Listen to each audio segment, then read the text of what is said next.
एक बार की बात है। किशनपुर गांव में महेश नाम का व्यक्ति अपनी बीवी रमा, 6 साल की बेटी पिंकी और 8 महीने के बेटे बिट्टू के साथ रहता है। जिंदगी एक पल में कितनी बदल जाती है, इसका सबसे बड़ा उदाहरण है महेश। वो एक केमिकल फैक्ट्री में काम करता था। एक रात फैक्ट्री में ब्लास्ट हो गया। उसे गंभीर हालत में अस्पताल में भर्ती कराया गया। जैसे ही रमा को पता लगा, वो भागी भागी अस्पताल पहुंची। काफी गंभीर हालत है आपके पति की। हम अपनी तरफ से पूरी कोशिश कर रहे हैं, आप भगवान पर पूरा भरोसा रखिए। महेश बच तो गया, लेकिन इस हादसे में उसने अपना पैर भी खोया और अपनी नौकरी भी। घर में जो भी जमा पूंजी थी, वो उसके इलाज में खर्च हो गई। पिछले 3 महीनों से वो बेरोजगार है। इन 3 महीनों में उसने नई नौकरी ढूंढने की बहुत कोशिश की, लेकिन एक अपाहिज को कोई भी नौकरी नहीं देना चाहता। अब तो बारिश का मौसम भी शुरू हो गया था।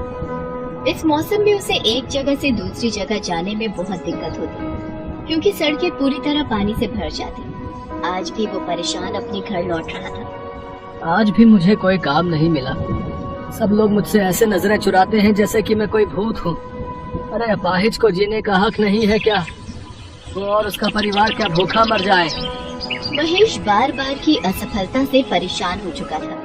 उसका मकान मालिक 3 महीने का किराया वसूलने हर दूसरे दिन उसके घर आ जाता था।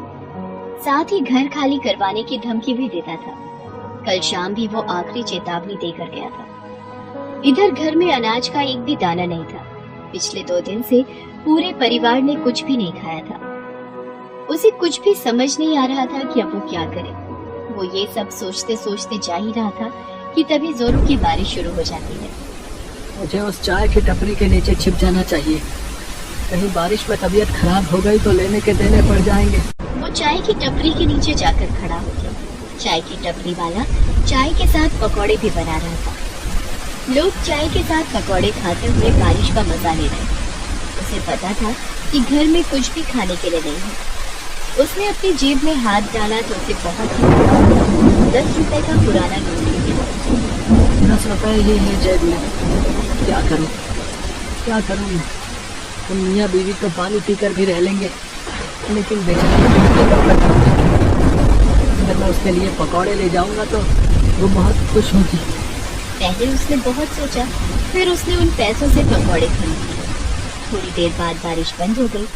फिर वो पकौड़े लेकर घर पहुंचा, लेकिन घर के बाहर पहुंचते ही उसकी आंखों में आंसू आ गए। उसके बीवी बच्चे घर के बाहर खड़े थे और उसका 8 महीने का बेटा बिट्टू अपनी माँ की गोद में लगातार रोए जा रहे थे। पिंकी सहमी हुई अपनी माँ का आंचल पकड़कर खड़ी थी और उनका मकान मालिक उनका बचा खुचा सामान सड़क पर फेंक रहा था। उसकी बेटी ने जब उसको देखा तो वो भागते हुए महेश के पास आई और रोते हुए कहने लगी, पापा देखो ना, अंकल ने हमें घर से बाहर निकाल दिया और वो हमारा सामान भी बाहर फेंक रहे हैं। और जो मेरी छोटी सी गुड़िया थी ना, जो आप लाए थे, अंकल ने उसे भी नाले में फेंक दिया। महेश ने अपनी बच्ची को चुप करवाया और जाकर मकान मालिक के पैरों में गिर पड़ा। ये आप क्या कर रहे हैं मालिक? इस तरह हमें बेघर मत करिए। चुप कर, पहले 3 महीने का किराया हाथ में रख, फिर बात कर। मैं जल्दी ही आपके सारे पैसे चुका दूंगा। चुप कर, पिछले 3 महीने से तुम्हारी ये बात सुन सुनकर मेरे कान पक गए। तभी मकान मालिक की नजर महेश के हाथ में कागज में लिखे पकौड़ों पर गई। उसे देखकर उसका पारा चढ़ गया। अरे रे, कितना झूठ बोलते हो तुम लोग। मेरा किराया देने के लिए तुम्हारे पास पैसे नहीं है, और पकौड़ा पार्टी करने के लिए पैसे। चलो निकलो यहाँ से, कार कहीं के। ये कहकर उसने उन पकौड़ों को उसके हाथ से छीनकर फेंक दिया। फिर वो अपने घर में ताला लगाकर निकल गया। महेश और उसकी पत्नी गिड़गिड़ाते रहे, लेकिन वो तो निर्दयी बना रहा। अब हम कहाँ जाएंगे जी? पता नहीं रमा, लेकिन कहीं तो जाना होगा ना। छोटा मोटा सामान अपने सिर पर उठा वो सड़क पर निकल गए और तभी एक बार फिर से जोरों से बारिश शुरू हुई। वो बारिश से बचकर कहीं छिपना चाहते थे, लेकिन कहीं दूर तक कोई जगह नहीं। रमा अपने छोटे से बेटे को अपने सीने से लगाए चली जा रही थी। तभी बारिश के साथ साथ ओले भी गिरने लगे। हे भगवान, गरीबों को तकलीफ देने में आपको बहुत मजा आता है ना। बारिश तो हो ही रही थी, अब ओले भी पड़ने लगे। लेकिन तभी महेश की नजर सड़क पर पड़ी सीमेंट की पाइप पर गई। उसने सबको पाइप में चिपकने के लिए कहा, लेकिन पाइप तक पहुंचने से पहले दुर्भाग्य से ओले का एक बड़ा सा टुकड़ा पिंकी के सिर पर गिरा। उसके सिर से खून बहने लगा और वो बेचारी जोर जोर से रोने लगी। रमा ने झट से अपनी गोद से बिट्टू को उतारकर महेश के हाथ में दिया और अपनी साड़ी का पल्लू फाड़कर पिंकी के सिर पर बांध दिया। माँ, सिर में बहुत दुख रहा है। रो मत मेरी बच्ची, ठीक हो जाएगा। वो सभी पाइप के अंदर बैठ गए और बारिश के रुकने का इंतजार करने लगे, लेकिन बारिश रुकने का नाम ही नहीं ले रही थी। तभी उन्होंने देखा कि उनके सीमेंट वाली पाइप से कुछ दूरी पर एक बड़ी सी गाड़ी आकर रुकी। उसमें से 2 कपल बाहर निकले और बारिश में भीगने लगे। बारिश में भीगने का अपना अलग ही मजा है ना काजल। सच में अखिल, बारिश में भीगना और उसके बाद गर्मा गर्म पकौड़े खाना जन्नत सा मजा देता है। काश ये बारिश पूरी रात होती रहे तो मजा आ जाए। एक और महेश का परिवार बारिश के रुकने का इंतजार कर रहा था और दूसरी ओर कोई पूरी रात बारिश चल रहा था। कितनी असमानता है ना भगवान की बनाई इस दुनिया में। महेश और उसकी बीवी यही सोच रहे थे, साथ ही बारिश के रुकने का इंतजार भी कर रहे थे, लेकिन बारिश नहीं रुकी और वो और भी तेज होती गई। सड़कों पर पानी भरने लगा और लगातार 2 दिन से हो रही बारिश के कारण बाढ़ वाली स्थिति पैदा होने लगी। उन लोगों की सीमेंट वाली पाइप में भी पानी आ गया। पानी उनके सीने तक पहुंच चुका था। रमा, हमें बच्चों को लेकर कहीं ऊंचे स्थान पर जाना होगा, नहीं तो हम सब डूब जाएंगे। तभी महेश ने पिंकी को अपने कंधों पर बिठाया और किसी सुरक्षित जगह की तलाश में आगे की ओर जाने लगा। तभी पानी का एक तेज बहाव आया और महेश का नियंत्रण बिगड़ गया और वो गिर पड़ा। पिंकी भी गिर पड़ी और वो पानी के तेज बहाव की चपेट में आ गई और पानी में डूबने लगी। पापा, पापा बचाओ मुझे, मैं डूब रही हूँ पापा, पापा। एक तो 2 दिन से भूखा परिवार, ऊपर से बारिश का कहर। महेश चाहकर भी अपनी बच्ची को नहीं बचा सका और पिंकी पल में ही उनकी आंखों से ओझल हो गई। पिंकी, पिंकी कहाँ हो तुम? पिंकी, आए मेरी बच्ची। लेकिन पिंकी ने कोई जवाब नहीं दिया। आज महेश खुद को बहुत ही असहाय महसूस कर रहा था और एक असहाय पिता की तरह ऊपर आसमान की तरफ देखकर कहने लगा, भगवान, तुम्हें जरा भी दया नहीं आती क्या? हम गरीबों पर पूरे पत्थर हो गए हो क्या? पहले तो मुझे अपाहिज कर दिया और फिर दाने दाने को मोहताज कर दिया, फिर सिर से छत भी छीन ली और अब मेरी बच्ची को भी ले गया। कान खोल कर सुन ले तू, मेरे लिए भगवान नहीं, पत्थर है पत्थर। वे उस बाढ़ से किसी तरह बचने की कोशिश कर रहे थे, लेकिन उनके पैर जवाब दे चुके थे। भूखा शरीर अपनी ताकत खो चुका था।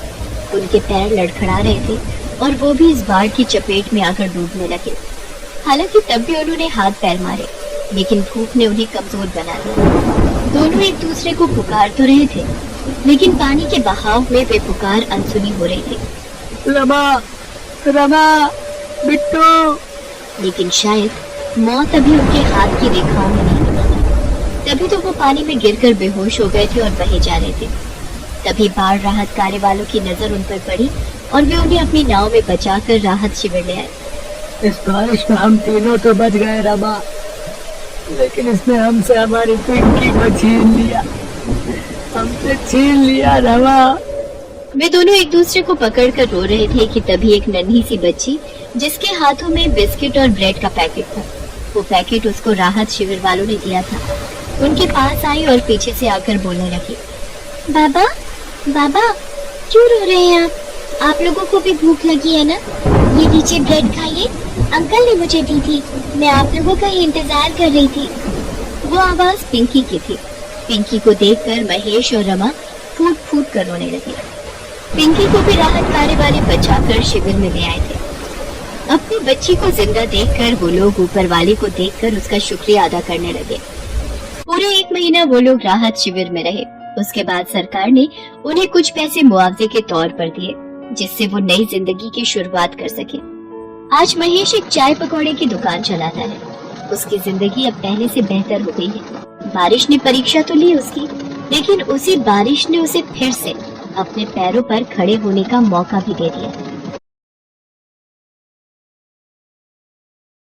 बिहार के गोपालगंज में रामदीन नाम का एक गरीब मजदूर रहता था। परिवार में उसकी पत्नी मंगला और बेटी निशा थी। मंगला, कुछ खाने को दे दे, फिर मैं जाकर देखूं, शायद कोई मजदूरी का काम मिल जाए। तेरा यूं भूखा रहना भी होने वाले बच्चे के लिए गलत है, इसलिए अब मुझे रोजाना कड़ी मेहनत मजदूरी करनी ही होगी। अरे तुम मेरी चिंता मत किया करो, तुम दोनों के साथ थोड़ा बहुत खा तो लेती हूँ। ये देखो, आधी चाय तुम्हारी आधी चाय मेरी। ये थोड़ी सी भुजिया रखी है, चाय के साथ खा लो। माँ भूख लगी है, कुछ खाने को दो ना। रुक, मैं तेरे लिए रोटी बनाती हूँ, फिर तू खा लेना। मंगला, आटा कहाँ है जो तू रोटी बनाएगी? एक रोटी का रखा हुआ है जी, वही खिला दूंगी। आप चिंता मत करो, आप काम ढूंढने जाओ। क्या करूँ, क्या खिलाऊंगा मंगला और निशा को? मंगला का भी पूरा टाइम है, वो बेचारी कुछ नहीं कहती। रामदीन बाजार में मजदूरी का काम ढूंढने निकलता है। वो एक दो दुकानों पर काम मांगता है। एक गोदाम में उसे बोरियां ढोने का काम मिल जाता है, पर गोदाम दुकान से कुछ दूरी पर था। देखो, ये दुकान का लड़का तुम्हें गोदाम पर ले जाएगा। हाँ, तुम्हें गोदाम की बोरियां यहाँ दुकान पर लाकर लगानी है, ठीक है? ठीक है सेठ जी, मैं ले आऊंगा। रामदीन पूरा दिन गोदाम की बोरियां पीठ पर लाद कर सेठ की दुकान में उतारता रहा। अरे कितनी बोरियां रह गई है भाई, दुकान बंद करने का समय हो रहा है। सेठ जी, बस 4 बोरी और बाकी है। रामदीन सारी बोरियां दुकान पर रख देता है। सेठ रामदीन को बदले में 300 रुपए देता है। उन रुपयों से रामदीन कुछ खाने का खरीदता है और घर जाता है। मंगला, ये थोड़ा राशन ले आया हूँ, कुछ दिन तो निकल ही जाएंगे। मंगला उस दिन फिर दाल चावल बनाती है, जिसे देखकर निशा बहुत खुश होती है। माँ, आज आपने खाने में दाल चावल बनाए हैं, मुझे ये वाली दाल बहुत अच्छी लगती है। ये ले, फिर थोड़ी और दाल ले ले बिटिया। मंगला, ये आज तो काम मिल गया, पर आगे कैसे गुजारा होगा? मानसून भी अपने उफान पर है और गोपालगंज का तो तुम्हें पता ही है, कब बाढ़ का कहर हम गरीबों पर टूट जाए कौन जाने। मुझे तो तुम्हारी चिंता हो रही है, तुम्हारी डिलीवरी का वक्त निकट आ रहा है, बस गोपालगंज में सब कुछ ठीक रहे। रामदीन इसी चिंता में था कि मॉनसून आ गया है, कोई काम नहीं मिला तो घर कैसे चलेगा। अगले दिन मंगला, मैं देखता हूँ पड़ोस के विजेंद्र भैया बता रहे थे कि एक इमारत की मरम्मत के लिए किसी को मजदूर चाहिए। पता करके आता हूँ, शायद मिल जाए। बाहर तो बारिश हो रही है, कैसे जाओगे? अरे ज्यादा दूर नहीं जा रहा, पास ही में जा रहा हूँ। रामदीन एक पन्नी ओढ़कर बारिश में काम ढूंढने निकलता है। अचानक बारिश बहुत तेज होने लगती है। वो एक चाय की छोटी दुकान के नीचे खड़ा होकर बारिश रुकने का इंतजार करने लगता है। चाय की दुकान पर कुछ ग्राहक भी बारिश रुकने का इंतजार कर रहे थे। चाय वाले की दुकान पर एक रेडियो चल रहा था, जिस पर गोपालगंज की खबरें आ रही थी। बता दें कि गोपालगंज जिले में लगातार हो रही बारिश और नेपाल से पानी डिस्चार्ज किए जाने से गंडक नदी का पानी तेजी से गांव में प्रवेश कर रहा है। मांझावा सदर प्रखंड के कई गांव में बाढ़ का पानी घुस चुका है। लोग बाढ़ के पानी से त्राहिमाम कर रहे हैं। हे भगवान, ये क्या हो गया? बाढ़ का पानी तेजी से गांव में आ रहा है, मुझे घर जाना होगा। अरे ये पानी का बहाव तो बढ़ता ही जा रहा है। रामदीन खबर को सुनकर घबरा जाता है और तेजी से घर की ओर भागता है। रामदीन के घर में पानी भर चुका होता है। आसपास के लोग जल्दी जल्दी घरों को खाली करके भाग रहे होते हैं। आप आ गए, ये देखो पूरे घर में पानी भरता ही जा रहा है। बापू, मुझे डर लग रहा है।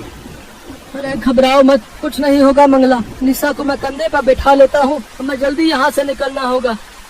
सुनो जी, लगता है मेरा बच्चा होने का वक्त आ रहा है। मुझे दर्द महसूस हो रहा है जी, घबराहट से लगता है बच्चा नीचे आ रहा है। प्रभु, क्या करूँ? विजेंद्र भैया को बुला कर लाता हूँ। अब विजेंद्र भैया। रामदीन, जल्दी से जरूरी सामान बांध ले, निकलना है वरना कोई नहीं बचेगा, सब बाढ़ में बह जाएंगे। विजेंद्र भैया, मंगला को बच्चे का दर्द शुरू हो गया है, वो चल भी नहीं पा रही है। अरे बेचारी को इस मुसीबत में ये बड़ी परेशानी होनी थी। जल्दी चलो जी। एक काम कर, ये खाट पर भाभी को लेटा, फिर इसी पर ले जाना पड़ेगा, कोई और रास्ता नहीं है अब। रामदीन निशा को अपने कंधे पर बिठा लेता है। विजेंद्र और उसकी पत्नी भी बहुत नेक दिल थे। विजेंद्र की पत्नी अपने बेटे को गोद में उठा लेती है। विजेंद्र रामदीन के साथ मंगला को खटिया पर लिटाकर उठाने में मदद करता है। सुनो जी, निशा के बापू, मेरा दर्द बर्दाश्त के बाहर हो रहा है, कुछ करो जी। बाढ़ का पानी बढ़ता ही जा रहा है विजेंद्र भैया। अरे हिम्मत मत हार रामदीन, भगवान सब ठीक करेंगे। लोग पानी के बहाव से बचने के लिए इधर उधर भाग रहे थे। आज पता नहीं एक गरीब पर बाढ़ का कहर आया हुआ था, मानो सब कुछ ले डूबेगा। मंगला की हिम्मत जवाब दे रही थी। अब एक ही उपाय है रामदीन, भाभी को किसी नाव में सहारा दिलवाना होगा। कोई नाव में लिटाने की मदद कर दे बस। अरे भैया भैया भैया, मेरी बीवी का बच्चा होने वाला है, अपनी नाव में जगह दे दो भैया। भाई हम खुद 5 लोग हैं, हमारी नाव इतना वजन नहीं संभाल पाएगी भाई। रामदीन बहुत लोगों के आगे गिड़गिड़ाता है। मंगला की तबीयत बिगड़ने लगती है। मंगला हिम्मत रख। विजेंद्र भैया, मेरी मंगला को कुछ हो गया तो मैं। हिम्मत मत हारो भैया, वो सामने शायद बचाव कर्मी नाव लेकर खड़े हैं। जल्दी से उन लोगों को मदद दो, शायद वो लेडी प्रेग्नेंट है, जल्दी। रेस्क्यू टीम जल्दी से रामदीन के पास पहुंचती है और नाव में मंगला को लिटाया जाता है। मुश्किल के वक्त मजबूरी में मंगला नाव में ही एक बेटे को जन्म देती है। सब लोगों की मदद से मंगला की जान बच जाती है। कुछ देर बाद सुरक्षा कर्मी मंगला और उसके बच्चे के साथ सभी को एक सुरक्षित जगह पर पहुंचा देते हैं। आपका बहुत बहुत शुक्रिया साहब, आज आपने हमारी मदद की। ये हमारा फर्ज था जो हमने निभाया, इसमें धन्यवाद की कोई बात नहीं।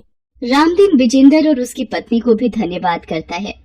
विजेंद्र भैया, भाभी जी, आज आप दोनों ने भी हमारी बहुत सहायता की है। अरे भाई कहता है, फिर ये धन्यवाद किस लिए? आजा भाई के गले लग जा, आज एक बेटे का भी बाप बन गया है तू। मेरा छोटा भैया आया है बापू। हाँ हाँ बेटिया, ये देख तेरा छोटा भाई आया। मंगला, अब तुम ठीक हो ना? जी मैं ठीक हूँ, पर अब हम कहाँ रहेंगे? सब कुछ इस बाढ़ में तबाह हो गया। ये बाढ़ की परेशानी मंगला गोपालगंज के साथ साथ हर आसपास के गांव में हर मानसून में होती है, पर हिम्मत रख, सब कुछ ठीक हो जाएगा। गरीब पर बाढ़ का कहर जब आता है अपने साथ बहुत कुछ ले जाता है, पर कहते हैं ना, जब कभी कोई संकट आता है तो भगवान किसी न किसी रूप में अवश्य आ जाते हैं। जैसे ये बचाव कर्मी आए। इस बुरे समय में सबने एक दूसरे की सहायता की और कुछ समय बाद फिर से जिंदगी ने अपनी नई सुबह देख ली।